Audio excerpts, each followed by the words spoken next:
मानव का भविष्य। दुनिया में घोर अशांति है, भ्रष्टाचार है, लोग बेइंतहा परेशान हैं। सड़कों पर चलना खतरनाक हो रहा है। जब हम भय से मुक्ति के बारे में बात कर रहे हैं, हमारा वास्ता बाहरी स्वतंत्रता, अराजकता से स्वतंत्रता, तानाशाही से मुक्ति से रहता है।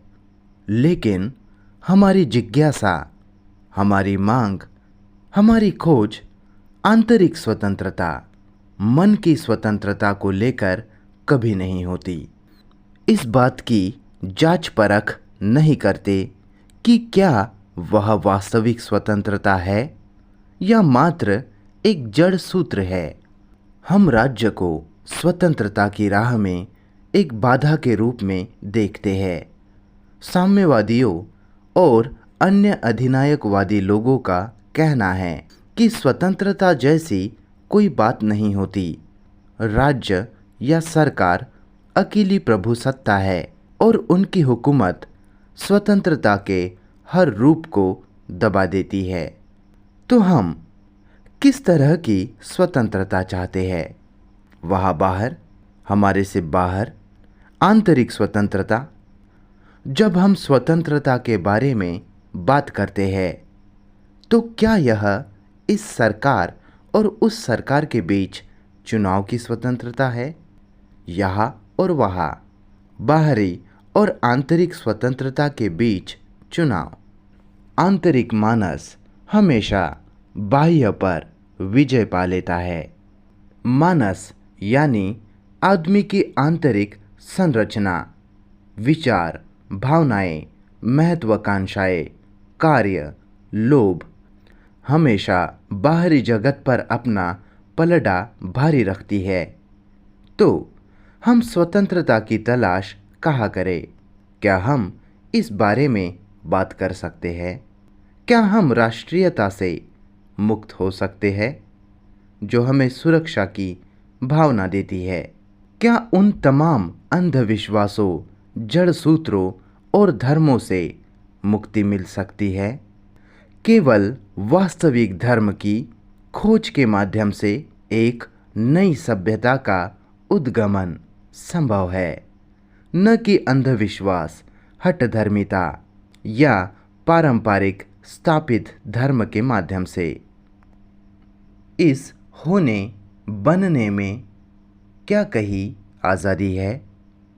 हम इस बात की छानबीन करने जा रहे हैं कि आज़ादी क्या है, स्वास्थ्य क्या है और उस ऊर्जा की क्या गुणवत्ता होती है जो तब उभरती है जब आदमी सत्य को देख लेता है, पा लेता है, ग्रहण कर लेता है उस सत्य को जिसमें तमाम समय इसी एक बिंदु में समा जाता है।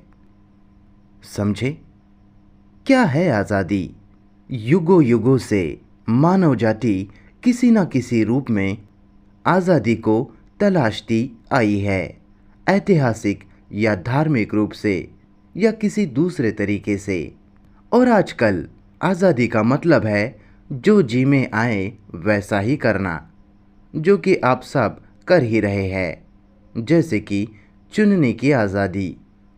कोई भी एक जगह से दूसरी जगह जाने का फैसला कर सकता है, यह उसका अपना चुनाव होगा।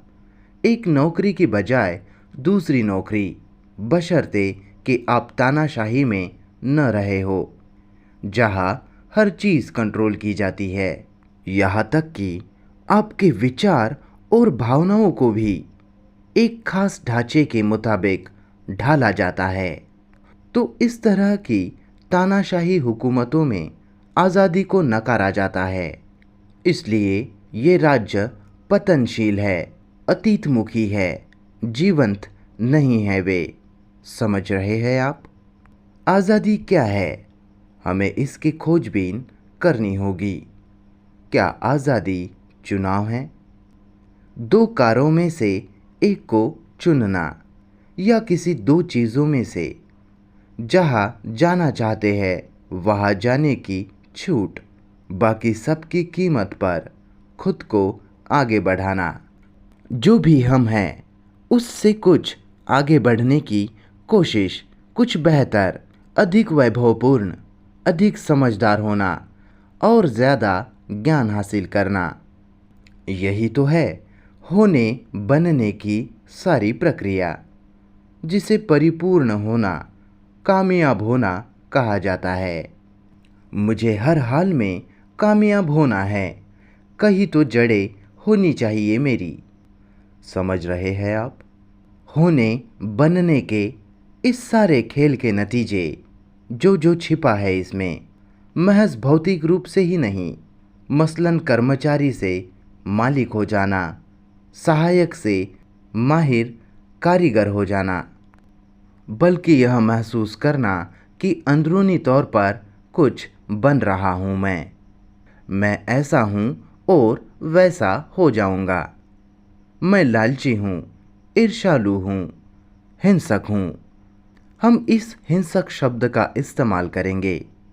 हम हिंसक है।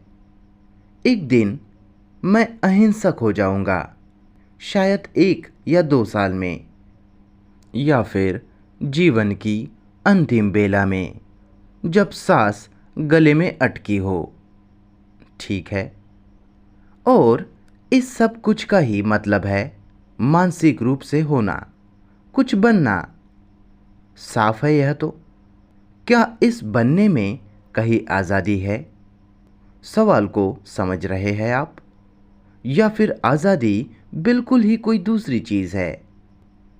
हम मिलकर खोज रहे हैं, छानबीन कर रहे हैं। ऐसा नहीं कि मैं सिर्फ व्याख्या कर रहा हूँ और आप सिर्फ बटोर रहे हैं। हम मिलकर तलाश कर रहे हैं, जिसका मतलब है कि आप अपने दिमाग पर जोर डालें, किसी भी चीज़ को यूं ही स्वीकार ना करें। जो भी वक्ता कह रहा है उसे वैसे ही मत मान ले। इस तरह वह खोजबीन आपकी होगी, वक्ता की नहीं। वक्ता तो महज एक खाका ही दे सकता है, शब्दों में ढाल सकता है, लेकिन सारा काम तो आपको ही करना होगा। गहराई में आपको ही उतरना होगा। इसलिए हम दोनों ही इसमें भागीदार हो रहे हैं। ठीक है। ऐसा नहीं कि मैं कुछ आपके सामने रख रहा हूँ और आप खाली स्वीकार या इनकार कर रहे हैं। यह तो कोई भागीदारी नहीं हुई। लेकिन हम दोनों ही खोज रहे हैं, जांच पड़ताल कर रहे हैं, सवाल उठा रहे हैं।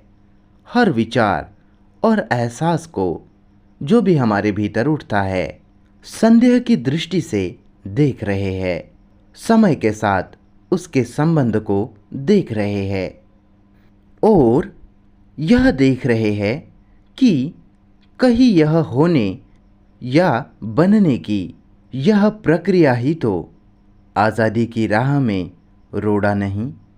क्या हम एक दूसरे को समझ रहे हैं? किसी हद तक। क्या मैं थोड़ा सा और विस्तार में जा सकता हूँ? ऐसा है, अगर कोई एक अध्यापक है और धीरे धीरे यूनिवर्सिटी का प्रोफेसर होना चाहता है, या कोई किसी काम में छोटा मोटा सहायक है जो हमेशा कुछ ना कुछ होने के चक्कर में रहता है, कुछ बड़ा माहिर होना चाहता है, कोई कारीगिरी सीखकर या ज्ञान के बल पर किसी विषय में झोंकी गई, यह ऊर्जा सीमित है, इसलिए वह आज़ादी को नकारती है। समझे आप? क्या हम थोड़ा बहुत समझ रहे हैं इसे? गौर किया आपने? असल में हम आज़ादी चाहते ही नहीं, हम सिर्फ एक सीमित दायरे में ही आज़ादी चाहते हैं, जहां हम जो चाहे कर सके। मैं अपनी पसंद और नापसंद के मुताबिक ही काम करता हूँ और इसी में मेरी आज़ादी है। मैं आप में और किसी दूसरे में चुनाव कर सकता हूँ, या ऐसा ही और कुछ। सारी यह सरगर्मियाँ बहुत सीमित है और ये सीमाएं ही आज़ादी को नकार देती है। जी हाँ, बोलचाल में भी हम सीमित है, भाषाई रूप से भी हम सीमित है। चलिए इसका पता लगाते हैं कि क्या भाषा आज़ादी को सीमित करती है। वक्ता अंग्रेजी बोल रहा है। वह भाषा, इसके शब्द दिमाग को संस्कारित करते हैं और इसलिए वह सीमित हो जाता है।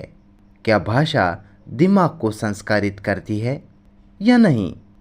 क्या भाषा सीमित करती है दिमाग को? क्या आप छानबीन कर रहे हैं? मेहरबानी करके मेरे साथ साथ चले, खोजबीन करें इसमें। अगर यहाँ सिर्फ आप और मैं होते, ये इतने सारे लोग न होते, सिर्फ आप जो कि मेरे दोस्त है और केवल मैं, तब हम बहुत ही बारीकी से इस पर बात कर सकते थे और वही मैं करने जा रहा हूँ। ठीक है, यानी आप मेरे दोस्त की जगह और मैं यहाँ वक्ता के स्थान पर, वक्ता और उसका दोस्त इस मुद्दे पर चर्चा कर रहे हैं। क्या हमेशा कुछ ना कुछ बनते रहने में आज़ादी है? क्या आज़ादी आपकी लालसाओं की अभिव्यक्ति में है, महत्वाकांक्षाओं के इजहार में? क्या आज़ादी अपनी ख्वाहिशों को पूरा करने में है? और मेरा दोस्त मुझसे कहता है, मेरे तो कुछ भी पल्ले नहीं पड़ रहा, आप कैसी बेतुकी बातें कर रहे हैं, हम इसके आदी है, यह हमारी आदत हो चुकी है, हमारे संस्कार, हम हमेशा कुछ बनना चाहते हैं, परिपूर्ण होना, बाहर और भीतर दोनों ही संसारों में हमें कुछ हासिल करना होगा, वरना तो कोई तरक्की ही नहीं होगी।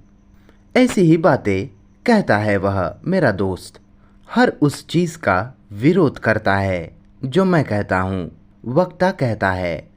और फिर वक्ता कहता है, इतनी जल्दबाजी मत कीजिए, आइए मिलकर देखते हैं इसे। जब भी आप महत्वाकांक्षी होते हैं, दोनों ही जगह, बाहरी संसार में या फिर मानसिक जगत में, महत्वाकांक्षा तो एक ही है, भले ही वह बेहद अमीर होने की हो या निर्वाण हासिल करने की, स्वर्ग की हो, रोशन होने या फिर मौन होने की। और वक्ता अपने दोस्त से कहता है कि वह महत्वाकांक्षा सीमित है, आज़ादी नहीं। आज़ादी शब्द का हमने गलत इस्तेमाल किया है। हर कोई अपने को दूसरों पर थोपने में लगा है, अपने विचारों पर अड़ा हुआ है, अपने फैसलों, मूल्यांकनों, अपने पंथ और रूढ़ियों को लेकर मरने मारने पर तुला है। इसी सब कुछ को हम आज़ादी कहते हैं। यह आज़ादी है क्या? फिर वह दोस्त मुझसे कहता है, अब कुछ कुछ मेरी समझ में आने लगा है कि आप क्या कह रहे हैं। मैं सहमत हूँ आपसे। मैं कहता हूँ, सहमत मत हो, बल्कि सच्चाई को देखें, इस बात की हकीकत को। इसलिए आज़ादी ज़रूर ही बिल्कुल कोई अलग चीज़ होगी। क्या उसे पाना मुमकिन है? हकीकत में जीना उसे, आज़ादी को। यह कोई महत्वाकांक्षा पालने वाली बात नहीं है। गहराई में जाइए इसकी। यह कुछ करने का जो प्रेम है, कुछ करने की गहरी रुचि है, उसमें रुकावट नहीं बनती। ठीक, हम सभी की तरह संसार भर के ये साइंसदान भी महत्वाकांक्षाओं से भरे हैं। वे रूस वगैरह के खिलाफ कुछ बेहतर हथियार बनाना चाहते हैं। ऐसे ही खतरनाक खेल में उलझे हुए हैं वे लोग। तो इस संसार का हर आदमी, चाहे वह कितना ही अनपढ़ या मूर्ख हो या फिर गजब का विद्वान हो, हर कोई इस झमेले में पड़ा है और इसे ही आमतौर पर आज़ादी कहा जाता है। लेकिन वक्ता यह कहता है कि यह आज़ादी नहीं। और वह दोस्त कहता है, क्या भाषा दिमाग की सीमित कारगुजारियों में रुकावट बनती है या उन्हें प्रोत्साहित करती है? आप यह समझ रहे हैं ना? क्या आपकी दिलचस्पी है इसमें? बिल्कुल पक्का है? या फिर कोई खेल ही खेल रहे हैं आप मेरे साथ? क्या भाषा दिमाग को संस्कारित करती है? अगर शब्द महत्वपूर्ण हो जाते हैं तो भाषा दिमाग को संस्कारित करती है, चाहे वे शब्द इंग्लिश के हो या फ्रेंच के, जर्मन, इटालियन या रूसी। शब्द जब अपनी गहराई खो देता है, शब्द का इस्तेमाल जब बेध्यानी में होता है, जब हर किसी के लिए शब्द का कोई अलग ही महत्व हो जाता है, शब्द जब आपके दिमाग का एक नेटवर्क, एक जंजाल बनकर रह जाए, तो वे संस्कारित करते हैं दिमाग को। समझ रहे हैं ना? फिर शब्द दिमाग को संस्कारित करते हैं, ठीक। लेकिन शब्दों का इस्तेमाल जब संवाद या चर्चा के लिए किया जाता है, जिसके लिए एक ध्यान की ज़रूरत होती है, संवेदनशीलता की, लचीलेपन और प्यार मोहब्बत की, तो सीमित कर देने वाले उनके प्रभाव के बिना भी शब्दों का इस्तेमाल हो सकता है। फिर दिमाग शब्दों द्वारा संस्कारित नहीं होता, लेकिन जैसे हम अभी है, शब्द दिमाग को संस्कारित करते हैं। जब आप तानाशाही राज्यों की बात करते हैं तो एकदम से मेरे दिमाग में एक तस्वीर सी बन जाती है। संसार के अलग अलग हिस्सों के तानाशाहों के चेहरे आंखों के आगे घूमने लगते हैं, क्योंकि पिछले 50 वर्षों से दुनिया भर के अखबारों में उनकी तस्वीरें छाई रही है। वह छवि उभर आती है और दिमाग को संस्कारित कर जाती है। आप इसे समझ रहे हैं ना? जब मैं कहता हूँ गुरु, देखा आपने, आप एकदम से प्रतिक्रिया करते हैं। या किसी क्रिश्चियन के सामने जब क्राइस्ट का जिक्र होता है तो वह तुरंत प्रतिक्रिया करता है। इसी तरह हिंदुओं के अपने कुछ खास शब्द है और बौद्धों के अपने। मेहरबानी करके भाषाई संस्कारों की इस अहमियत को देखिए। और क्या इन्हीं संस्कारों से ही सारी समस्याएं निकलती है, सारे टकराव खड़े होते हैं। हिंदू मुसलमानों के झगड़े, मुसलमानों और अरबों का यहूदियों का टकराव, ईसाइयों का जो ईश्वर में यकीन करने वाले हैं, काफिरों से संघर्ष, समझे आप? यही तो चल रहा है। तो भाषा की इस कैद से आज़ादी क्या संभव है? आप अपना दिलो दिमाग झोंक नहीं रहे हैं इसमें, ठीक। देखिए, अगर आप यह कर सके, अभी यह बैठे हुए इसी वक्त शब्दों की छवियों से पूरी तरह मुक्त हो जाना, बनते रहने में तो आज़ादी नहीं। आदमी हो या औरत, जब तक वह महत्वाकांक्षी है, लालची, ईर्ष्यालु है, कोई आज़ादी संभव नहीं। वह सोच सकता है कि वह आज़ाद है, क्योंकि वह अपनी महत्वाकांक्षाओं को अभिव्यक्त कर सकता है, लेकिन बनने की इस प्रक्रिया में कोई आज़ादी नहीं है। जब तक दिमाग शब्दों में उलझा हुआ है, शब्द छवियों का कैदी है, कोई आज़ादी संभव नहीं।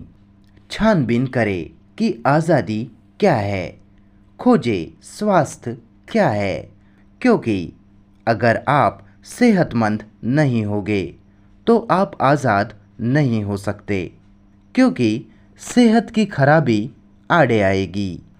हो सकता है मुझे लकवा मार जाए, लेकिन फिर भी मैं तंदुरुस्त हो सकता हूँ। समझ रहे हो सकता है कि मेरे पास एक ही आँख बची हो, लेकिन मैं उससे भी साफ साफ देख सकता हूँ। वह मुझे स्वस्थ होने से नहीं रोक सकती। स्वास्थ्य को तबाह करने वाली चीज़ें हैं निरंतर टकराव, कामयाबियाँ, उपलब्धियाँ, महत्वाकांक्षाएं, अनिश्चितताएं, उलझने, जीवन के ये सारे दर्द। ऊर्जा इनमें बर्बाद होती रहती है। समझ रहे हैं आप? बहस और दलीलबाजी में जो भी आपने किया या जो कर रहे हैं उस पर अड़े रहने में, यह बिल्कुल ठीक है, मैं इस पर अडिग हूँ। ऊर्जा का भाव है निरंतर गतिशीलता, लगातार कुछ नया तलाशते रहना, तकनीकी तौर पर नहीं बल्कि मानसिक तौर पर, ताकि आपके दिमाग में गैर मामूली सरगर्मी रहे, गजब की गतिशीलता हो और आप ऊर्जा को बेकार में न गवाए। जब आप में यह ऊर्जा होती है तब आप मसले पर गौर कर सकते हैं, देख सकते हैं उसे ठीक से और समय को समझ सकते हैं। तमाम समस्याएं गुथी हुई है एक दूसरे से, वे अलग अलग नहीं हैं। यह एक ही अखंड सिलसिला है, दूर तक जाने वाला। जानेन, 10 जुलाई 1984।